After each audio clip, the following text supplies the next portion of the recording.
Matraci v celku můžete zvolit, pokud se shodnete na výběru stejného typu pro oba. Odměnou vám bude celistvé pohodlné letiště bez rušivé mezery. Matraci v celku však nemůžete použít pro polohovací rošt, protože každý takový rošt pracuje samostatně. Manipulace s matrací v celku může být velmi obtížná, zvlášť když jsou extra silné. Taková matrace může vážit až 80 kg v závislosti na jejím typu.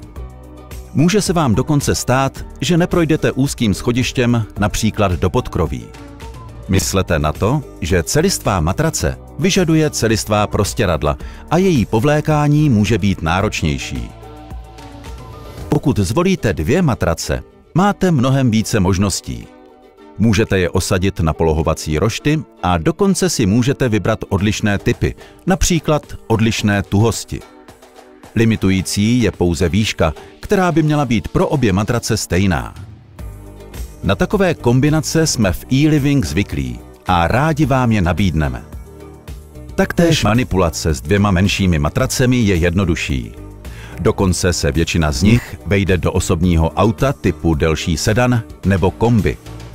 Nežádoucí mezeru mezi matracemi pak můžeme eliminovat použitím překryvného chrániče nebo topru.